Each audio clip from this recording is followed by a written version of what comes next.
Hello, in this video we're talking about some potential dividing circuits. We'll start with the potentiometers, which has this circuit symbol. It's basically a resistor with its two terminals, but there's a third terminal here. And the way this arrow is drawn suggests that we can contact the resistor at different positions along the resistor. And actually that's what's inside a potentiometer. It always consists of a uniform resistive element. So this is the resistor here. And these two ends of the resistor correspond to these two terminals. The third terminal is usually adjustable. So you can make contact with this resistor at this point, or at this point, at this point, or at this point. It's up to you. So here I show you some examples of potentiometers that you can buy off the shelf. Notice that they all have three terminals.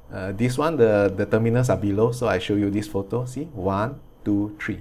All of them have three terminals. And the middle one, this one, and this one are adjustable. For example, for this one, you need to stick a screwdriver here and then you can rotate this thing. They will decide where you contact the resistive element in this potentiometer. As for this one, you just need to rotate this stick. I think this one is obvious, right? It looks like a sliding contact, and that's what it is. You can slide it along to make contact at different points of your resistive element. So how do we use such a device? So typically, we'll connect the two ends of the potentiometer to some power supply. And we're going to tap the voltage across the adjustable terminal and one of the fixed terminals. So maybe this one, yeah, between this terminal and this terminal. So if you make the contact all the way to the extreme left, then V out will be 0 volt.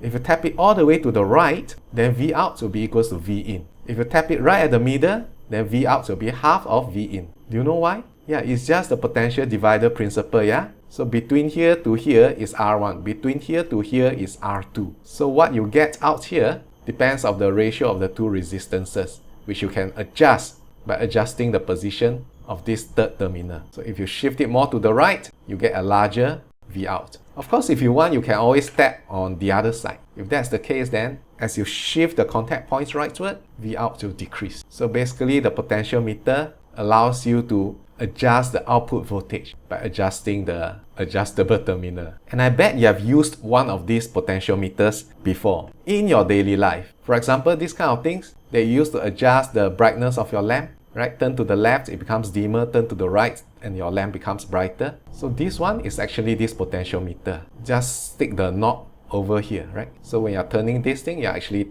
rotating this stick here. If you have one of those mixers, or you have one of those older kinds of hi-fi sets, those sliders for you to adjust the volume or the treble or the bass, is actually also a potentiometer. Just stick a cover over here and then you can start adjusting your treble and bass. So the potentiometer is an example of a potential dividing circuit. You can also connect up your own potential dividing circuit. For example, in this circuit here, V in is always divided between a fixed resistor R and a thermistor. The resistance of the thermistor, of course, will vary according to the ambient temperature. You can tap the voltage across this fixed resistor here. If that's the case, then V out is R over the total resistance of V in. So if the temperature is rising, becoming hotter and hotter, then the thermistor's resistance will decrease. And as a result, V out will increase. So a large V out means hot. A low V out means cold. So you can feed this output voltage maybe to a